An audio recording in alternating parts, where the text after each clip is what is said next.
So this patient is a post-operative case of a nephrotomy 2 months back, and following the operation the patient was okay for around 2 months.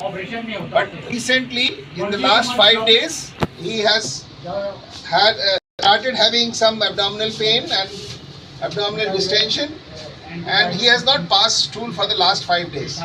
So when any patient who comes with this history, that is history of abdominal pain, vomiting, absolute constipation, is a case of suspected intestinal obstruction. So now this patient, he has already been operated upon for abdominal injury 2 months back, and when he comes with this type of complaint, we have to think in relation to the previous surgery. So what was done in the previous surgery? Is it a complication of that, or there is some adhesion which has formed over the last 2 months which has resulted in these complaints? So now we will go and do the examination to find out what is the actual clinical diagnosis. The history is suggestive of intestinal obstruction post surgery. So that means it is obstruction may be related to the previous surgery. So the diagnosis of intestinal obstruction from the history is usually by complaints of abdominal pain, vomiting and obstipation. Obstipation means no passage of stool or flatus. So but this patient has some passage of flatus, but he is not passing stool. But other complaints are there. He has abdominal pain and abdominal distension and also nausea sort of thing. So he has complaints suggestive of intestinal obstruction. Now for examining a patient of intestinal obstruction, the same protocol has to be followed. That is general examination, vitals and then local examination. The vitals have already been taken. They are normal. So we will not repeat that. And the important things which has to be seen, of course, is the presence of pallor. ऊपर देखिए, and he has to show his tongue, जीभ दिखाइए बाहर, for dehydration, and his oral cavity is having lot of teeth which are not, they are carious, and the oral hygiene is very poor.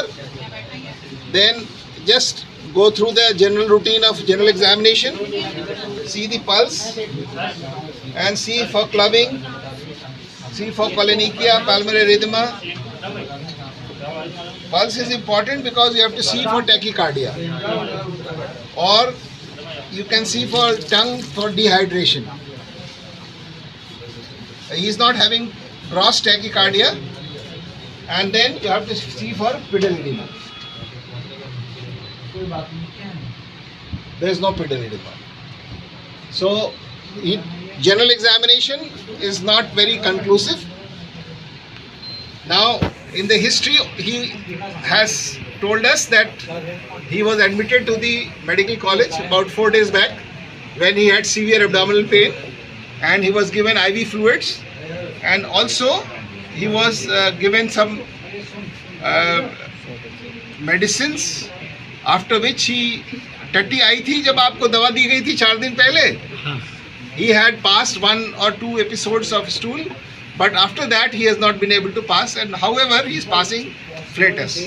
Now coming to the examination, we have to see the abdomen as a whole, and as you can see there is a scar over the abdomen which appears to be a recent scar, and there is a small ulcer also in the midline near the umbilicus. That may be a sinus which has been after the surgery. Now as the abdomen appears to be scaphoid with some distension on the right iliac fossa, and there are scar marks over the surgical line, and we'll ask him to cough. Khasi kariye. When he coughs, you see that there is a bulge of the anterior abdominal wall. So that indicates that there is probably a hernia or there is weakened scar. So that we will see on examination. Then there are no other, of course there are scars where the drain was put, and otherwise no visible peristalsis is seen, no pulsation is seen, and the respiration is normal. So now we will do the general abdominal examination by palpation and see for any tenderness. When I am putting my hand, I see some bowel loops which are tightened.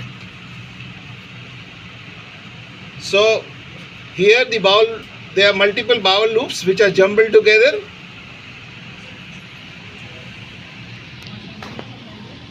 There is no hepatomegaly, there is no splenomegaly, and there is a defect in the midline. The whole incision area is allowing my finger to go inside. So this indicates that the sutures which were placed here have given way. So what has happened is that, and when he coughs, khasi kariye, the whole abdominal wall becomes tense. So there are two things for a hernia: positive coughing pulse, reducibility, and the defect. So here there is defect and cough impulse is positive. So this is a case of hernia. Now this hernia, since it is in the area of the incision, we will call it an incisional hernia. So also this is known as a ventral hernia. Another way of testing it is to ask patient to do the head raising test. Sir, upar uthaiye. You can see the muscles, they are tightening and there is a defect there in the midline. So the muscles are wide apart. This is the muscle, rectus abdominis of this side, and this is the rectus abdominis of this side. So when closure is done, the recti become together. But in this particular case, the recti are far apart and there is a defect of around 2.5 centimeters in the midline. So the whole midline is defective, which has resulted in this defect or a incisional hernia. Dheela chhod dijiye. So by this test, we have confirmed that this patient is having a ventral hernia or an incisional hernia, and the incision which was sutured in the midline, especially the deeper muscles and the fascia, they have given way. So that is one reason why he is having some abdominal complaints. Now what happens is that when there is a surgery, there is a chance of adhesion formation. So one of the reason is that he has got already a ventral hernia following the surgery. The second reason is that during surgery there is adhesion formation, and those adhesions may stick the bowel to the anterior abdominal wall or amongst themselves. So when that happens, the movement of the fecal matter is not okay and it can accumulate in one place, leading to symptoms of intestinal obstruction. Since that is not a permanent thing in this particular case, and he's got a wide incisional hernia. Wide means that the defect is not narrow. For example, in inguinal hernia, the defect is very narrow. So the risk of intestinal obstruction following the passage of the bowel is much more compared to a ventral hernia, especially of this size. So this is very unlikely that the bowel will go and get fixed into the sac. So what is happening is there is a big defect here and the bowel is going in and going out. So it is not fixed. So there may be some limited amount of restriction, but it is contrary to the inguinal hernia, it is much less. So that is why he is able to pass flatus. But if the hernia was small and the gap was limited, then it would be more of a serious complication leading to acute intestinal obstruction. He is having some form of intestinal obstruction. The third thing is you have to do a auscultation. Now we will do an auscultation to find out what is the status of bowel. Yes. increase in the bowel sounds typical of intestinal obstruction is heard in this case. So all these things, they confirm our findings that it is an intestinal obstruction resulting from a complication of a previous surgery. Now this again needs to be confirmed by a PR examination. So we'll do a PR also in this case. Baba udhar करवट लीजिए.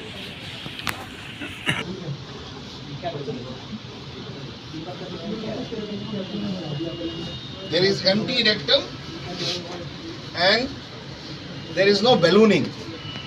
सीधे हो जाइए. Most of the time in intestinal obstruction you will get this finding that there will be empty rectum, there will be no fecal matter as is in this case, and the bowel, the rectum anal canal is a bit distended. So in this case there is no ballooning, but there is empty rectum, there is no fecal matter there. So that means there is some restriction to the flow of fecal matter and it has not come up to the rectum. So that all suggests that this patient is having evidence of intestinal obstruction.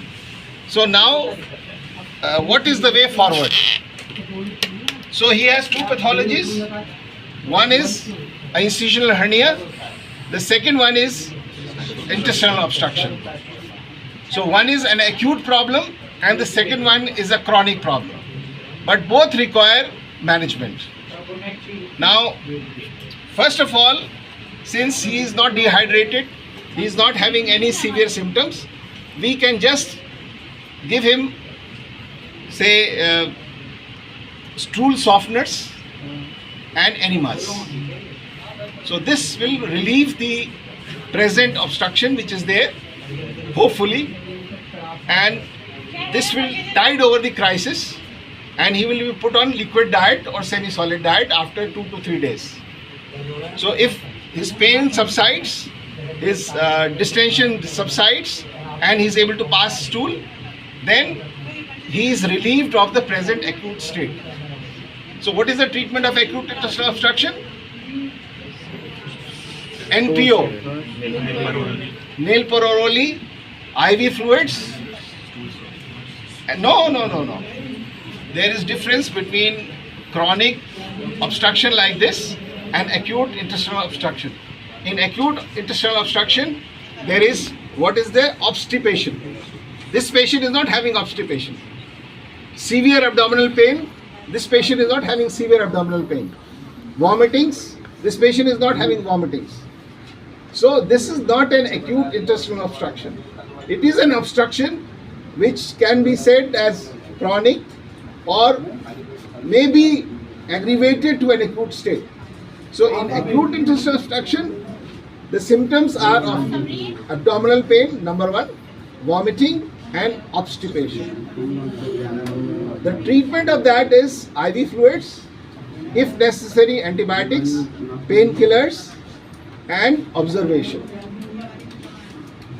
Rice tube is very important because gaseous distension will be minimized and there will be rest to the bowel and the bowel can start moving by itself by giving electrolytes, IV fluids.